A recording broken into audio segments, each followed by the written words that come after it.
सामान्य हिंदी व्याकरण में आप सबका स्वागत है। आज हम आपको रा के विभिन्न रूप एवं वर्ण विच्छेद पढ़ाएंगे। आज का यह टॉपिक बहुत ही महत्वपूर्ण है। देखिए, वर्तनी शुद्धिकरण के लिए और वर्णों के विच्छेद के लिए रा के विभिन्न रूपों को जानना बहुत ही जरूरी है। रा जो है आप जानते हैं कि अंतस्थ व्यंजन का वर्ण है, या रा ला वा। लेकिन रा की एक खासियत है कि यह अन्य व्यंजन वर्णों के साथ मात्रा के रूप में जुड़ता है। तो आज हम रा के विभिन्न रूपों के बारे में जानेंगे कि रा की मात्रा किस किस रूपों में जो है वो लगती है, रा किस किस रूपों में हमारे सामने आता है। देखिए, यहां हमने कुछ शब्द लिखे हैं, रस, राम, कर्म, क्रम, ट्रक, श्रम। यहां सब में रा का प्रयोग हुआ है। इस रा को और इस रा को, रस और राम वाले रा को तो आप बहुत अच्छी तरह से जानते हैं, इसमें तो कोई दिक्कत नहीं है। लेकिन जो दिक्कत होती है पढ़ने में या लिखने में वो होती है जैसे कर्म, क्रम, ट्रक, श्रम। यहाँ कुछ लोग नहीं जान पाते हैं कि यहाँ रा जो है वो पूरा है कि आधा है, माँ के पहले आएगा कि माँ के बाद में आएगा, यहाँ क्रम में रा का के पहले आएगा कि का के बाद में आएगा। तो ये सब कंफ्यूजन रहता है। तो इसी कंफ्यूजन को आज हम दूर करते हैं। देखिए, रा का जो है प्रयोग होता है मुख्य रूप से दो रूपों में, मुख्यतः दो रूपों में ये प्रयोग जो है रा का होता है। एक रा का रेफ रूप है और दूसरा रा का पदेन रूप है। रेफ रूप में रा जो होता है वो स्वर रहित होता है, यानी आधा रा होता है। और ये आधा रा जो होता है वो इस तरह से, आधा रा जो होता है इस तरह से शिरोरेखा के ऊपर, वर्ण के शिरोरेखा के ऊपर लग जाता है। यानी वर्ण के ऊपर जो शिरोरेखा होती है उसी के ऊपर ये लग जाता है। इसी आधे रा को ही व्याकरण की भाषा में रा का रेफ रूप कहते हैं। रा का रेफ रूप यानी जहां रा जो होता है स्वर रहित होता है, यानी आधा रा होता है। जैसे हमने उदाहरण दिया धर्म, कर्म। यहां देखिए धर्म, कर्म। अब इसकी एक पहचान है कि कैसे हम जाने कि रा यहां जो है आधा है। देखिए, जब धर्म, धा के बाद रा को आप बहुत झटके से बोलते हैं, कर्म, का के बाद रा को बहुत झटके से बोलते हैं, तो यानी झटके से बहुत जल्दी उसको बोल देते हैं, तो यानी यहाँ रा जो है वो आधा है। तो इसको जान लीजिए कि रेफ रूप में रा जो होता है वो आधा होता है। दूसरा रूप है रा का पदेन रूप। पदेन रूप में रा जो है ये वर्ण के पैर में इस तरह से तिरछी पाई के रूप में लग जाता है, या उल्टे जो है वी के आकार में लग जाता है। तो यहाँ रा जो होता है वो स्वर सहित होता है, यानी पूरा रा होता है। क्योंकि ये पैर में लगता है वर्ण के, इसलिए पदेन इसका नाम रखा गया है। तो जैसे ब्रज है, क्रम है, वा के पैर में लगा हुआ है, का के पैर में लगा हुआ है। तो यहाँ जानिए कि रा जो है जिस वर्ण में लगता है वो आधा होता है और यहाँ रा पूरा होता है। यहाँ जो है, यहाँ जिस वर्ण में ये लगता है वो आधा होता है, इसलिए उसको झटके के साथ बोला। जैसे व्रज, व्रज में वा को हम बहुत झटके से बोल रहे हैं, क्रम में का को बहुत झटके से बोल रहे हैं, यानी यहाँ का और वा आधा है। चलिए इसको हम अच्छे से यहाँ समझते हैं। देखिए, रा का रेफ रूप, जैसा हमने बता दिया कि रेफ रूप में रा जो है वर्ण के ऊपर लग जाता है और व्याकरण की भाषा में इसी को ही जो है रा का रेफ रूप कहा जाता है। या रा यहाँ आधा होता है, बता ही चुके हैं आपको। और ये जो है आधा रा जो है वो जब किसी दो वर्णों के बीच में आता है तो अपने आगे वाले वर्ण के ऊपर लग जाता है। जैसे यहां हमने देखा धर्म, धर्म, धर्म, इसको क्या पढ़ोगे, रा आधा है तो इसको क्या पढ़ोगे, झटके से पढ़ोगे धर्म। तो धर्म को अब जब हमें लिखना है तो कैसे हम लिखेंगे, धर्म। यहां रा आधा है तो आधा रा किस पे लग जाएगा, मां पे लग जाएगा। यानी मां का जो आ है, आधे व्यंजन वर्ण को सहारा कौन देता है, आगे वाला स्वर वर्ण देता है। तो मां में जो आ लगा हुआ है, यानी मां का जो आ है स्वर, वही जो है रा को सहारा देगा, यानी अपने सर पर बैठा लेगा। मां ने रा को, मां का जो स्वर है उसने अपने सर पे जो है रा को बैठा लिया, सहारा दे दिया। तो इस तरह से आपने देखा कि जब दो वर्णों के बीच में रा आधा आता है तो अपने आगे वाले वर्ण के ऊपर लग जाता है, उसके स्वर पर लगता है। ये जान लीजिए, उसको व्यंजन नहीं सहारा दे रहा है कि उसको मां दे रहा है, उसको मां में जो आ है वो उसको सहारा दे रहा है। इसी तरह देखिए कर्म, यहाँ दो वर्णों के बीच में का और मां के बीच में रा जो है वो आधा आया हुआ है। तो अब ये रा जो है वो मां के ऊपर जो है लग जाएगा, यानी मां का जो स्वर है, मां में जो स्वर है वो उसको सहारा दे देगा। अब ये कर्म इस तरह से लिखा जाएगा। और देखिए कि यदि आगे वाला वर्ण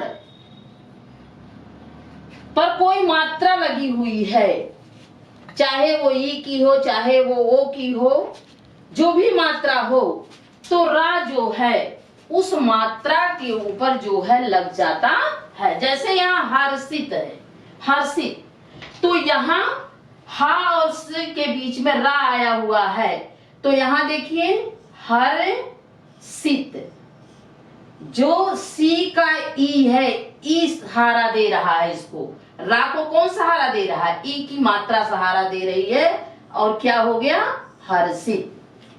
इसी तरह से देखिए यहाँ वर्षो लिखा हुआ है, तो वा और सो के बीच में रा आया हुआ है, तो यहाँ वो की मात्रा है सो पे, तो ये वो की मात्रा जो है रा को अपने सर पे बैठा लेगी, यानी रा को सहारा दे देगी। और क्या, वर्षो कैसे लिखा जाएगा, वर्षो। इसी तरह देखिए ये है प्राचार्या, प्राचार्या। अब इसको देखिए प्रचार, रा चा और या के बीच में आधा रा आया हुआ है, तो रा को कौन सहारा देगा, या का स्वर सहारा देगा और रा को अपने सर पर बैठा लेगा। तो इस तरह से प्राचार्या लिखा जाएगा। तो कहने का मतलब यही है कि जो रा का रेफ रूप होता है, रेफ रूप में रा आधा होता है, जब दो वर्णों के बीच में आधा रा आता है तो अपने आगे वाले वर्ण से सहारा लेता है और उसके सर पर वो बैठ जाता है, यानी उसके ऊपर रा लग जाता है। चलिए दूसरा रूप देखते हैं रा का। रा का दूसरा रूप है पदेन रूप। पदेन रूप, यहां जो है रा वो आधा नहीं होता है, रा जो होता है यहाँ पूरा होता है। देखिए यहाँ रा से पहले जो वर्ण आता है व्यंजन वो आधा होता है। यदि रा से पहले कोई आधा व्यंजन वर्ण आता है तो रा उस व्यंजन वर्ण के पैर में लग जाता है। इसीलिए इसको रा का पदेन रूप व्याकरण की भाषा में कहते हैं। अब यहां देखिए, और पदेन रूप में रा जो है एक तिरछी पाई के रूप में, जो पाई वाले, जो खड़ी पाई वाले वर्ण होते हैं वहां तो ये तिरछी पाई के रूप में लग जाता है। लेकिन जो वर्ण छोटी पाई वाले होते हैं या गोल पेदी वाले होते हैं, जैसे टा, ठा, ये सब वर्ण है, तो वहां ये उल्टे बी के रूप में उस वर्ण के नीचे लग जाता है। देखिए इसको, का आधा आया हुआ है और इसके बाद रा है, तो का जो है हम लिख करके उसको पैर में रा को डाल देंगे, यानी रा को उसके पैर में लगा देंगे, तो हो जाएगा यहाँ क्या बन गया, क्रम। मान लीजिए इसको आपको विच्छेद करना हुआ तो कैसे करेंगे, क, यहाँ का जो है वो आधा आएगा, जो पैर में रा लगा रहता है जहां, वहां जो है जिस वर्ण में लगा रहता है वो वर्ण आधा होता है, यहाँ का आधा है और रा जो है वो पूरा है। जब हम विच्छेद करेंगे तो का जमा रा में आ है, आ जमा मा जमा आ। अब देखिए मिला दीजिए, माम आ, माँ में आ मिल गया तो माँ पूरा हो गया, रा में आ मिल गया तो रा पूरा हो गया। तो यहाँ देखिए का अकेला बचा कि नहीं बचा, कोई स्वर सहायता देने के लिए नहीं है। तो यहाँ जो है का को किसने सहारा दिया है, ये रा के आ ने सहारा दिया हुआ है, और जो इसको एक तरह से अपने गोदी में बैठा लिया है। तो यहाँ जो है रा जो है वो पूरा है और जिस व्यंजन वर्ण में वो लगा हुआ है वो आधा है।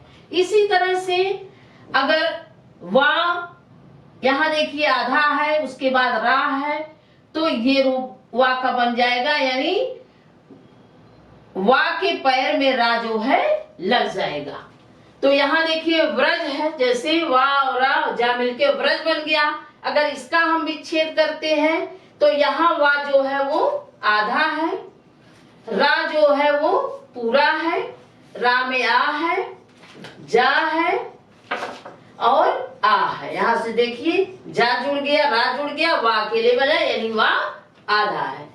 इसी तरह देखिए प्रकाश में पा आधा पा और रा जब जुड़ेंगे तो प्रा हो जाएगा। प्रकाश को विच्छेद करिए तो देखिए पा आधा है, यहाँ हमने बताया कि जिस व्यंजन वर्ण में रा जिसके पैर में लगता है वो आधा होता है, तो पा आधा है और रा जो है यहाँ पूरा है, रा में से आ को भी निकाल लिया हमने, और का में से आ, फिर सा, फिर आ। अब जोड़ दीजिए, सा में आ जुड़ गया, का में आ जुड़ गया, यहाँ रा में आ जुड़ गया, यहाँ पा जो है वो आधा बचा। तो इस तरह से आप लोग समझ गए होंगे कि पदेन रा में जो है रा पूरा होता है और जिस व्यंजन वर्ण के साथ रा जुड़ता है वो जो है वो आधा होता है। तो ये तो खड़ी पाई वाले वर्णों में पैर में लग जाता है, लेकिन कुछ वर्ण जो छोटी पाई के होते हैं और गोल पेदी वाले, जैसे हमने बताया टा, ठा, डा, तो इस तरह के वर्ण जो है वहां रा जो है उल्टे वी के रूप में वर्ण में झुक जाता है। जैसे टा और रा मिला तो ट्रा, तो टा में रा यहाँ नीचे वी के आकार में जुड़ जाता है। तो अगर इसका विच्छेद कीजिए तो यहाँ भी टा जो है वो आधा है और रा जो है वो पूरा है, रा में आ है, का आ, ये जुड़ गया, ये जुड़ गया, देखिए रा जो है वो आधा ही बचा।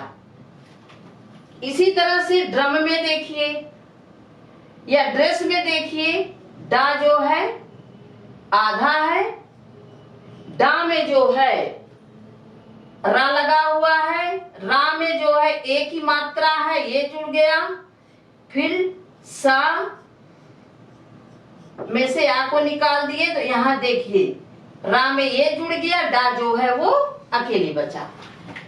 तो कहने का मतलब हमारे यही है कि पदेन रूप में रा जिस व्यंजन वर्ण के पैर में लगता है या उसके नीचे वी के आकार में लगता है, वो रा वहां पूरा होता है, और वो व्यंजन वर्ण जिसमें लगता है वो आधा होता है।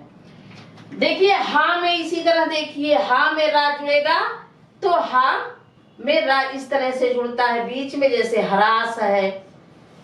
सा में रा जुड़ेगा तो श्रा बन जाएगा, जैसे श्रमिक, श्रमिक। सा में रा जुड़ा है, यानी सा जो है वो आधा है और रा पूरा है। ता में रा का रूप जब जुड़ता है इस तरह से, जैसे स्व तंत्र। तो इस तरह से हमने रा के विभिन्न रूपों को जान लिया कि अगर रा ऊपर लगा हुआ है वर्ण के, वहां रा आधा है। अगर रा जो है वर्ण के पैर में लगा हुआ है या गोल पेदी वाले वर्णों के नीचे वी के आकार में लगा हुआ है तो वहां रा पूरा है, और जो है जिस वर्ण में लगा है वहां रा वो वर्ण आधा है। चलिए अब हम वर्ण विच्छेद को लेते हैं। देखिए वर्ण विच्छेद, जैसा कि इसके नाम से ही आपको पता चल रहा होगा कि वर्ण माने अक्षरों को विच्छेद मतलब तोड़ देना या अलग अलग कर देना। जब किसी शब्द में स्वर और व्यंजन वर्णों को अलग अलग कर दिया जाता है तब वही वर्ण विच्छेद कहलाता है। देखिए यहाँ एक चीज आपको बता दें कि जो व्यंजन होता है वो स्वर के सहारे ही खड़ा होता है। जब हम उसमें से स्वर को निकाल देते हैं विच्छेद करते समय, तो यही हम करेंगे कि व्यंजन को में से हम स्वर को निकाल देंगे, तो जो वो व्यंजन वर्ण होगा वो आधा हो जाएगा और उसके नीचे हलंत लग जाएगा। अब यहाँ देखिए जैसे अर्क शब्द है, अर्क स्वर तो अपना पूरा रहेगा, इसमें से कुछ निकलना नहीं है, तो आ। यहाँ देखिए अर्क का के ऊपर जो है वो रेफ रा लगा हुआ है, यानी यहाँ रा जो है वो आधा है, तो आ जमा रा, यानी रा के बाद कोई स्वर नहीं, यहाँ स्वर रहित रा है। फिर इसके बाद का है, का में आ है तो का हलंत वाला और जमा आ। इस तरह से अर्क कैसे बना, आ जमा रा जमा का जमा आ, आपका बन गया अर्क। दूसरा शब्द है विज्ञान। अब देखिए यहाँ वी में ई की मात्रा है, तो ई जब हम अलग कर देंगे तो वह हलंत वाला हो जाएगा, यानी आधा वा हो जाएगा, तो वा जमा ई। अब यहाँ ज्ञा में आपको देखना है, ज्ञा संयुक्त व्यंजन है, यानी वो जा और आ से मिलकर के बना हुआ है, तो यहाँ विच्छेद करते समय वो अपने मूल रूप में आ जाएंगे, यानी जमा जा जमा या, और आ की मात्रा है तो जमा आ। इसके बाद ना है तो ना में से आ निकल गया तो ना जमा आ। इस तरह से आपका विज्ञान बना। तो यहाँ आपको एक चीज ध्यान देना है कि जो संयुक्त व्यंजन है या संयुक्त वर्ण है, जब उनका विच्छेद करेंगे तो जिनसे वो बने हैं, जिन वर्णों से विच्छेद करते समय उन्हीं वर्णों को लिखेंगे। इसी तरह से गंगा देखिए, गा में आ है तो गा जमा आ पे अंक की बिंदी है, स्वर लगा हुआ है तो अंक की बिंदी यहाँ हो गई। फिर जमा गा में आ है तो जमा आ, बन गया गंगा। गंगा में देखिए जो अनुस्वार लगा हुआ है वो पंचमा अक्षर की जगह लगा हुआ है, तो गंगा का विच्छेद करते समय इस तरह से भी हम लिख सकते हैं कि ग और गा में से आ जमा आ, और इसके ऊपर जो अनुस्वार है तो जमा वो गा, यानी वो अनुस्वार देखिए यहाँ गा है, यानी ये क वर्ग का गा है, तो यहाँ जो अनुस्वार है क वर्ग का ही पंचमा अक्षर है, यानी ङ है। तो जमा ग जमा आ,